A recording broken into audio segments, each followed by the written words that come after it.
오늘 아침 뉴스 연구소. 오늘 아침 뉴스의 맥을 짚어드리는 시간 뉴스연구소. 오늘도 두 분의 연구위원 함께합니다. CBS 김광일 기자, 뉴스톱 김준일 수석 에디터. 어서 오십시오. 안녕하세요. 예, 첫 뉴스 들어가기 전에 속보 하나 처리하고 가야겠네요. 조금 전에 들어온 속보입니다. 국군 기무사령부 계엄령 문건 의혹의 핵심 인물이죠. 조현천 전 기무사령관이 조금 전 한 6시 30분 깬 것 같네요. 인천국제공항을 통해서 입국했고 입국과 동시에 체포영장이 발부가 돼서 지금 체포가 된 거죠. 좀 네. 올려주십시오. 내용 좀 올려주십시오. 체포가 됐다는 지금 속보가 들어와 있습니다. 조 전 사령관이라고 하면 지난 국정농단 당시 그러니까 2017년에 계엄령 문건을 작성하는 테스크포스 그 TF를 구성해서 문건 작성하도록 유도한 거 아니냐. 바로 그렇게 지목됐던 인물이죠. 그때 수사를 했었는데 그 조현천 전 기무사령관이 이제 핵심 인물이다라고 지목이 됐었는데 그때 미국으로 도피를 했었어요. 예. 그러면서 기소 중지가 됐었고 수사가 그다음에 흐지부지가 됐었습니다. 근데 예. 5년 만에 자진 귀국 형식으로 들어왔고요. 이제 서울 서부지검에서 수사한다고 합니다. 그 당시에 국정농단에 대한 어떤 퇴진을 요구하는 촛불 시위, 뭐 집회 이런 것들이 커지면 계엄령으로 뭘 동원해서 어떻게 한다 이 문건을 작성했던 그 사람. 네, 그렇게 지목이 되고 있습니다. 자, 조금 전에 귀국을 했고 5년 만입니다. 귀국을 했고 바로 체포가 됐다는 속보 전해드리면서 자세한 뒷이야기가 더 들어오면 방송 중에라도 알려드리죠. 자, 첫 번째 뉴스 뭡니까? 핵 버튼까지 위기의 한반도. 핵 버튼. 핵무기 개발하는 북한에서 실제로 뭐 핵 쏘는 버튼이 등장한 건가요? 정확히는 핵 방아쇠라는 표현을 썼어요. 노동신문에 어제 나왔던 건데 이제 뭐 핵무기 생산하는 정도가 아니라 실제 발사까지 뭐 방아쇠만 당기면 바로 진행될 수 있도록 일원화됐다. 뭐 김정은이 버튼만 누르면 다 할 수 있다라는 걸 과시했던 표현입니다. 동시에 최근에 했던 훈련 내용을 공개를 했어요. 500m 상공에서 모의 핵탄두를 폭발시켰다라고 하는데 예. 그 위력이 한 20킬로톤 정도로 추정이 됩니다. 이 정도면은 어느 정도 위력인가요? 도심에서 서울시청 위에서 썼다고 그 시뮬레이션을 돌렸을 때 예. 12만 명이 사망한다. 그리고 30만 명이 다친다. 요 정도 위력이라고 해요. 30만 명. 예. 그리고 북한에서 전술 핵탄두 실물까지 어제 공개를 했습니다. 예. 요게 이제 가장 또 화제가 됐었는데 김정은이 그 핵무기 병기화 사업을 지도하러 갔을 때 그때 사진이에요. 전술 핵탄두랑 미사일을 이렇게 시찰하는 모습이 공개가 됐거든요. 지금 저기 사진으로 나오고 있는데 바로 저게 핵탄두군요. 네, 사진에서만 나온 핵탄두가 최소한 10기 정도가 됐고요.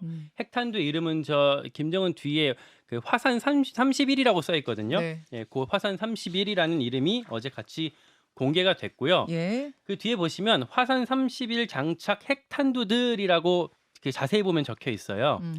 그러니까 화산 31을 어떤 미사일에 장착해서 쏠 수 있냐라고 했을 때 그 북한판 이스칸데르, 에이테크므스, 초대형 방사포, 미니 SLBM 등등등 한 8가지 투발 수단을 같이 여기에 묶어서 공개를 했는데 이게 다 최근에 북한이 미사일 도발할 때 썼던 것들이잖아요.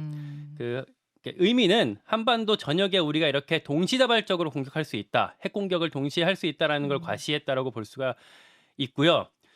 주목되는 게 이제 이게 단순히 그냥 요 사진 보여주고 마는 게 아니라 7차 핵실험을 이제 준비하고 있는데 그 효과를 극대화하기 위한 빌드업이다라고 해석이 되고 있어요. 그게 왜 그러냐면 전에도 저렇게 핵탄두 사진을 공개하고 난 다음에 길게는 6개월, 짧게는 바로 며칠 후에 핵실험을 했었어요. 지금 우리 군 당국의 정보도요, 첩보도요. 북한이 마음만 먹으면 사나흘 정도 안에 할 수 있게 핵실험을 준비하고 있다라고 합니다. 자, 여러분 지금 보셨습니다. 이렇게 핵탄두를 김정은이 바로 옆에 서서 보고 있는 사진, 보고받고 있는 그 실물 사진을 어제 공개했습니다. 김준일 에디터. 네, 일단 전술핵탄두라고 하면은 소형화가 이제 그렇죠. 특징이죠. 그래서 아무 때나 어느 곳이나 이제 근처에는 한반도 주변에 다 쓸 수 있다. 이거는 그러니까 뭐 한국을 비롯해서 일본 뭐 기타 등등에서 요 주변에 좀 굉장히 위협적이다라고 볼 수 있는데 어제 합참에서는 그러면 북한이 핵탄두가 그러니까 소형화 경량화에 이제 성공했느냐 이게 200kg 이하로 이제 만들어야 된다라고 합니다. 네. 근데 거기까지 성공했는지 여부에 대해서 아직은 알 수 없다. 어쨌든 이게 굉장히 이제 위험용이다, 과시용이다라고 이제 얘기를 했어요. 그러니까 많은 분들이 예. 클수록 위협적인 거 아니야? 그게 어려운 기술 아니야? 그게 아닌 거잖아요. 그렇죠. 핵은 작게 만들수록 작은데 위력은 어마어마하게 만들수록 그게 더 무서운 거잖아요. 뭐 어려운 작게는 뭐 기술이고. 핵 배낭까지 있으니까 그렇죠. 예, 그런 것들이 더 어려운 거죠.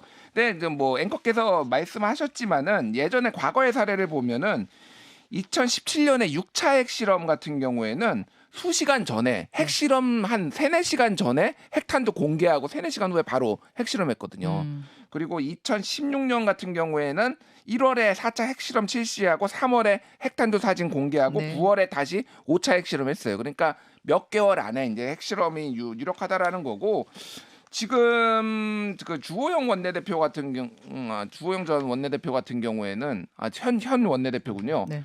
이제 북한이 이렇게 핵실험을 할 경우에는 우리도 나토식 핵 공유를 해야 된다. 그래서 한미 정상회담에 이거를 의제로 올려야 된다. 이런 얘기도 했습니다. 그래서 좀 우리도 같이 핵을 무장하는 이런 쪽으로 지금 정부가 갈 가능성 이런 뭐 이제 추진할 가능 그걸 미국이 이제 동의할지는 알 수 없으나 그게 이제 한미 정상회담에 의제로 올라갈 가능성도 상당히 좀 높아지고 있는 상황입니다. 네. 이거 걱정이네요. 뭐 요 문제 이를 조금 더 덧붙일 이야기가 있나요, 김광현 없습니다. 기자? 없습니까? 두 번째로 넘어가죠. 양곡법 거부권 수순. 네, 민주당 주도로 국회가 의결한 양곡관리법 윤석열 대통령이 거부권 카드 예상대로 씁니까? 네, 그런 수순으로 보입니다. 어제 대통령이요, 긴밀한 당정 협의를 통해 의견을 모아달라라고 했어요. 그리고 이 당부에 따라서 오늘 당과 정부가 머리를 맞댑니다. 네. 고위당정 협의회가 오늘 오후 2시에 열리고요.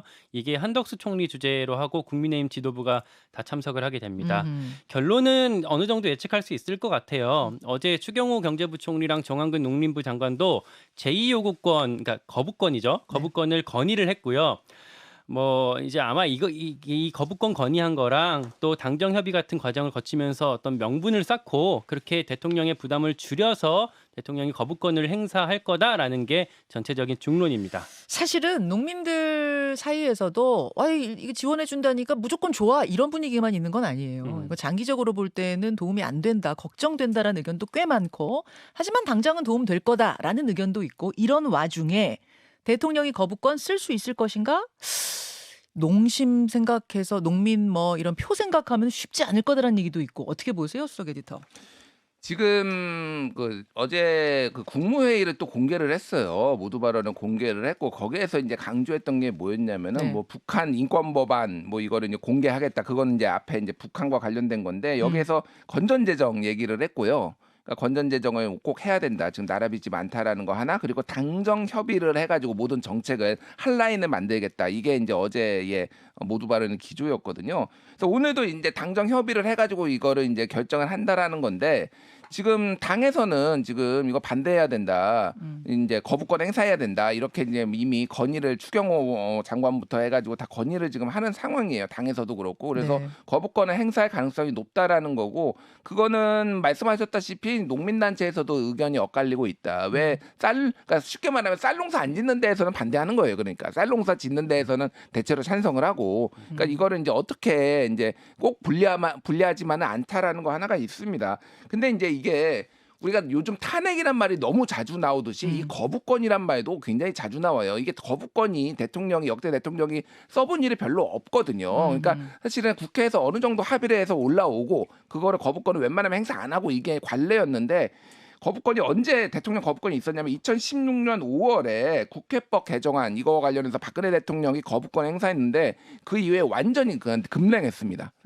전국에 급냉을 했어요. 그래서 사실 이게 탄핵으로까지 이어졌다 이런 평가가 있을 정도거든요. 그러니까 감정이 이제 완전히 상해서. 근데 지금 이미 정부와 여야 관계는 더 나쁠 수 이미 너무 나빠서 더 나쁠 수는 없어서 그거를 이제 고려를 굳이 막 할 필요도 없다 이 정도 상황이라서 거부권을 행사할 가능성 그리고 민주당은 다시 법안을 똑같은 법을 올리면 3분의 2 찬성이 있어야 되니까 법을 예. 조금 바꿔가지고 또 올릴 가능성, 또 거부권. 그리고 지금 이것뿐만이 아니라 뭐 간호법 등등해서 지금 연달아서 지금 민주당이 올리고 있는데 이것도 네. 줄줄이 거부권 행사할 가능성이 지금 점쳐지고 있습니다. 이 양곡관리법 같은 경우에는 조금 더 정치력을 발휘해서 여야가 더 좋은 어떤 합리적인 안을 찾을 수는 없는가 참 아쉬운 면이 있어요. 왜냐하면 해야 한다는 농민들이나 이거 아니다 장기적으로는 아니다라고 하는 농민들이나 다 일리가 있거든요. 그럼 뭔가 접점을 찾아서 거부권 행사하고 또 뭐 본회의 직회부하고 이런 거 좀 막을 수도 있지 않았는가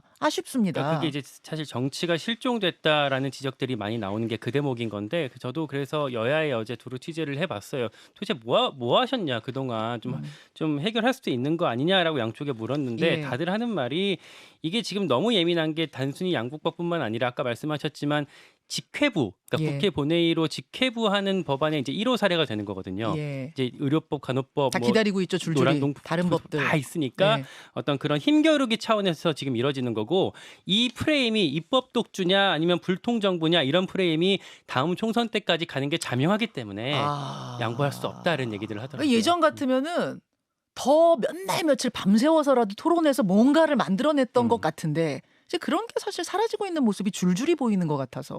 다만 양곡법 같은 경우는 대통령이 거부권을 행사하게 되면요, 그 이후에 어떤 다른 보완책들을 세울 수 있을지를 여야에서 각각 고민하고 있어요. 그런 차원에서 정부 여당이 오늘 당정을 하는 거고 야당 같은 경우에도 다른 보완 입법을 어떻게 마련할 수 있을지를 실무적으로는 지금 그 작업들을 착수하고 있다고 합니다.